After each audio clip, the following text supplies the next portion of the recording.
to me with another in the Halion5 series of videos. Today we're going to take a program and just break it down and understand what makes up a program and talk about some of the terminology. We'll still be pretty high level, but we are going to get into some of the details. I'm going to start by adding a fairly simple sound. I just dragged it into the slot rack and I can play it.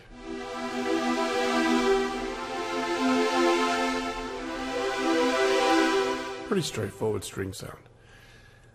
I can also, if I'm going to start changing this, what I might want to do is save it first, or I can save it with a new name, right? So I can do a save program as, and I'll just put a 2 after it, just in case I find something that I really like and I want to save it, and I don't want to write over the original. So now I'm editing 1990s string synth 2, which is here, synth strings 2. Great. So let's take a look really. We're going to spend a lot of time in breaking down this program window over here. I'm going to start by showing you that I can right click and collapse the tree, or right click and expand the tree, which expands it all the way out. So we can see a number of different icons here, right? And so we see the top level program icon. These are MIDI modifier icons. We won't really get into those in this video. This is a very important icon. This is a layer. And programs, or patches as they're sometimes called, are really a collection of one or more layers of information. We can see that we have more MIDI modifiers here, and then we get into zones. And we have 1, 2, 3, 4, 5, 6, 7, 8 zones in this layer. And in fact, at the bottom of this window, the program window, it says selected zone 0, I'll select 1. Selected zone 1 in layer 8 in program 8.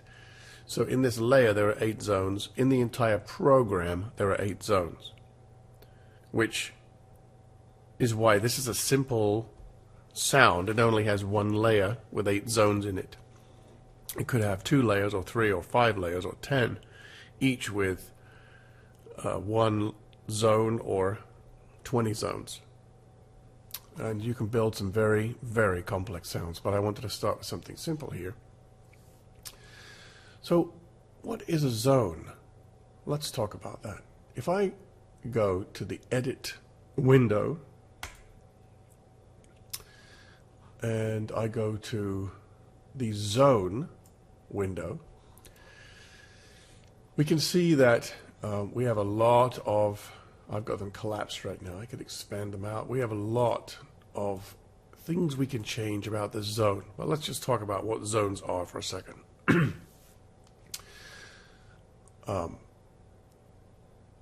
If I go to the mapping tab, so we're edit mapping, there are some areas that you'll see split up. 1, 2, 3, 4, 5, 6, 7, 8. 8 zones. And you can see how they're split across the keyboard. So if I play this note, I'm triggering this zone between here and here. But as soon as I play this note, I'm triggering the next zone. And in fact, as I click in these zones, you'll see them selected over here in the program window. And their name is also right here. The name of the sample is right here. And this actually is a good indicator of what type of zone they are. This is the sample indicator. And in fact, if I click on the Sound tab you can see that the very top here it says it's of type sample.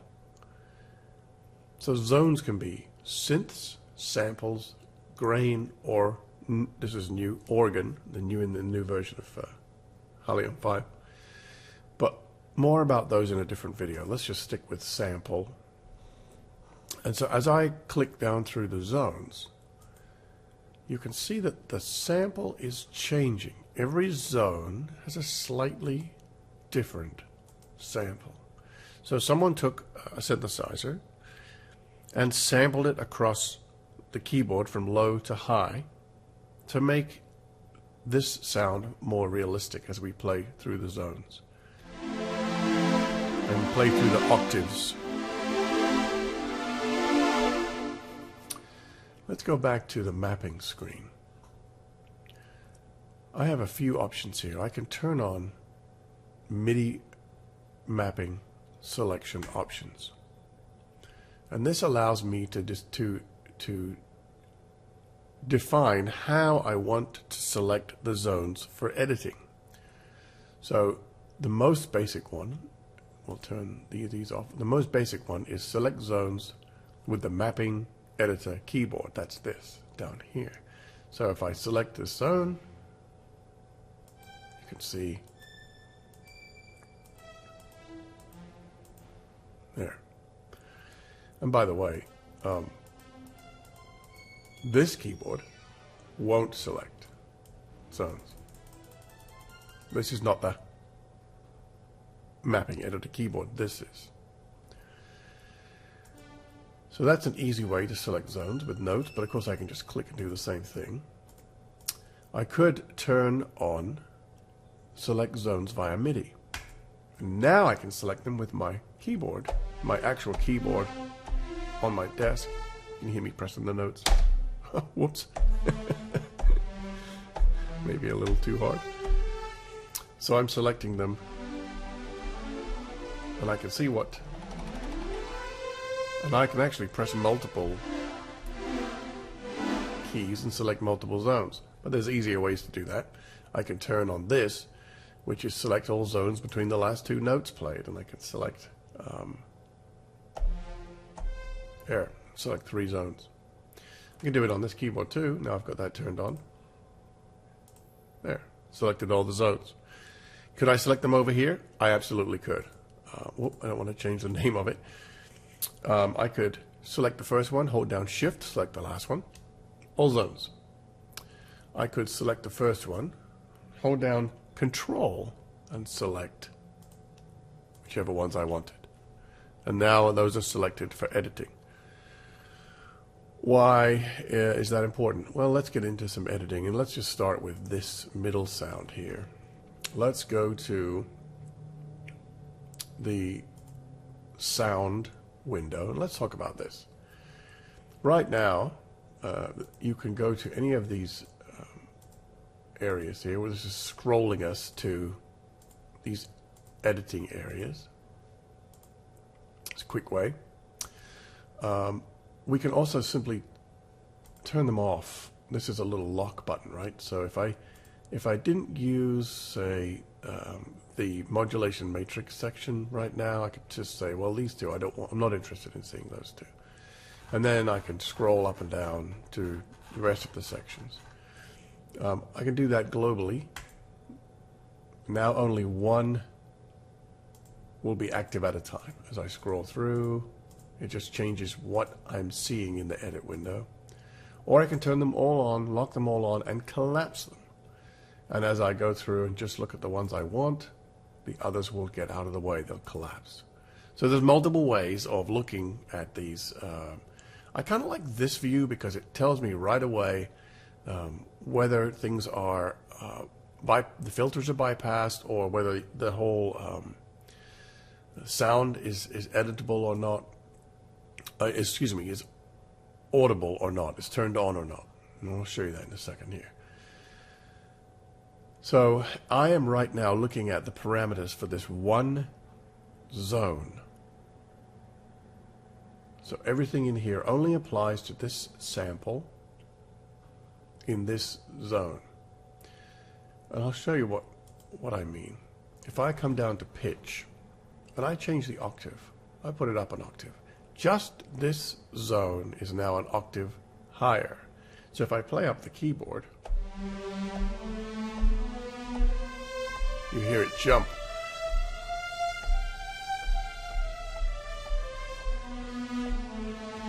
Between these two zones. This zone, which you can see is here, and this zone, whoops, sorry, this zone. Right. So if I select both the zones at once, something interesting happens. Some of the display turns red. It turns red when there are differences between the zones. Now, there's almost always going to be differences between zones because the keys that they are mapped to will be different, and their root key might also be different. Basically, that will be the key that the note was sampled on, and then that is the root key. But you can see that octave is red. That means there's a difference in the value of the parameter between those two zones. If I select them both and go back to, and I am in what's called absolute mode right now, and I roll it back to 0, no red. No red because I selected them both and I put it back to 0. Notice there's a little bit of a little tiny bit of tuning, which I may have done that inadvertently. I don't know. I'll put it back. That's the nice thing. By the way, if I'm not sure, if I really messed up, I can right-click my sound and say revert to last saved program. That will reset it. Let me re-expand my tree. Let's go back down to this sound, and it was at 0, so I must have inadvertently changed it.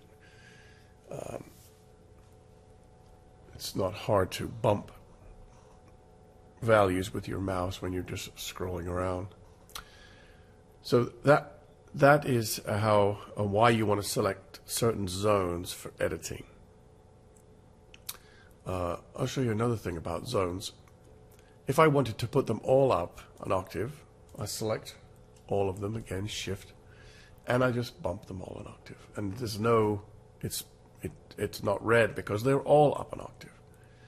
I'm gonna undo that because I want to show you that if I just go to one layer again, one zone, excuse me, inside a layer, it's very important to keep those clear. So this is a layer, these are zones. And I'm going to put that up again to 1 octave. And now I'm going to select all the zones. And this time, instead of doing it the hard way, I'm going to do the easy way here, which is edit the selected zone or all zones. Now I'm editing all the zones. It's really important to keep that in mind, though, that any changes I make will affect now every zone. And I'm also going to go to relative mode. That's going to have an interesting effect. So what I will do is I will bring all of the zones, because they're all, right now I'm selected all, down 1 octave. But it still stayed red. I'm going to go back to selected zone and absolute values, and let's just look at this zone.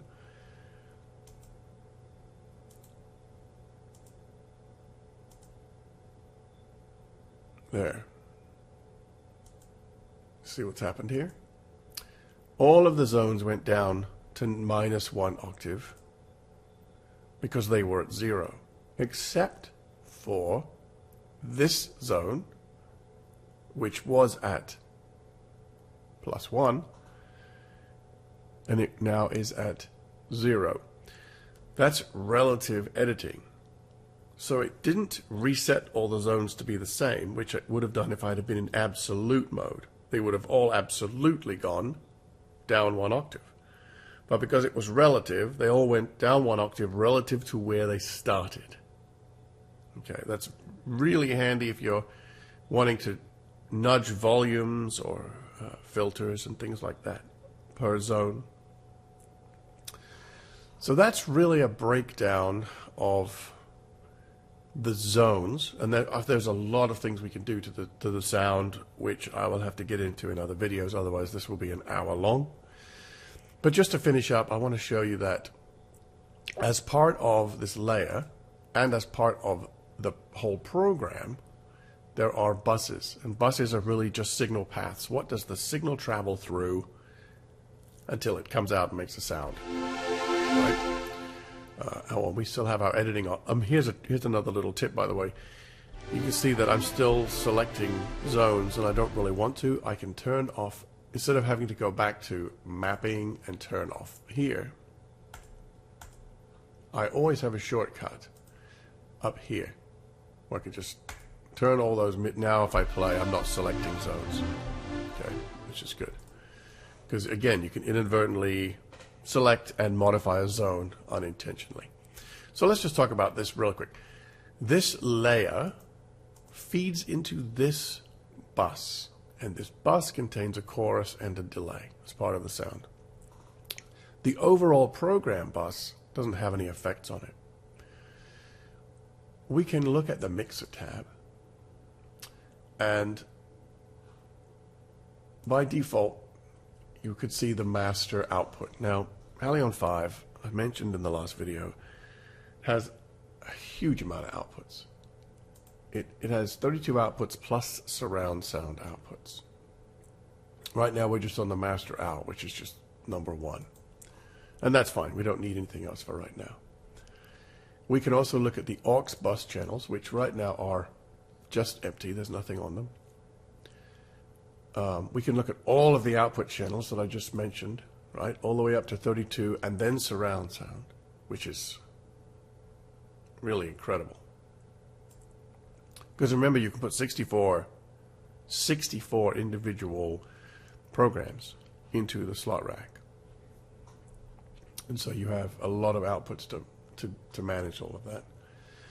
We can also look, and there'll actually be nothing on this child bus. It will be, there's nothing there really. So let's go to the depending bus channels, and let's have a look at all these bus channels. Program bus, the actual sound, and then master. Let's do something. This program bus here, let's change the name of it to string layer bus, just to make it a little clearer. Notice it's changed over here too, right? It's only specific to this layer. And now let's look at the mixer channels. We'll expand them. So we've got string layer bus, the program bus, which is down here, the overall program output, and then the master output.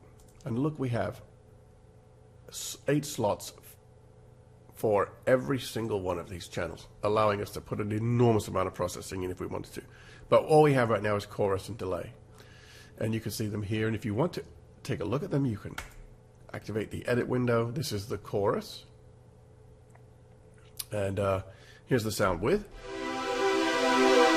and here's the sound without. So the chorus is adding a lot of stereo depth. And then the delay, which is, I'll turn it off, on. It's just carrying that chorused string sound just out a little further, and of course we can absolutely mess with it here.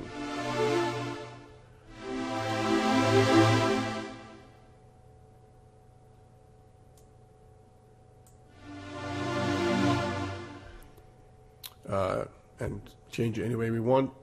Don't forget, anytime we want, we can revert to the last saved program. And so you can see that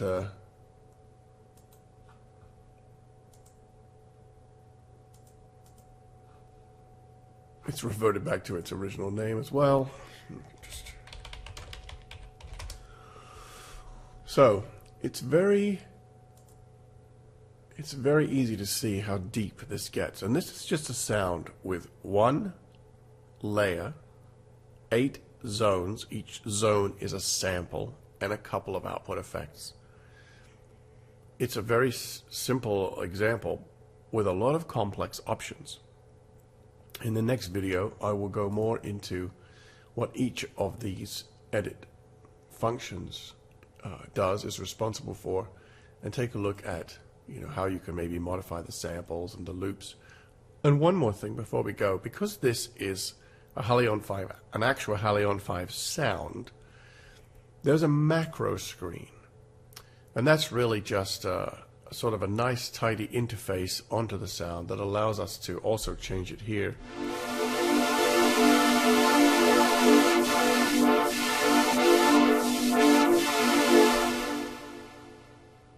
Without even going into any of the edit screens.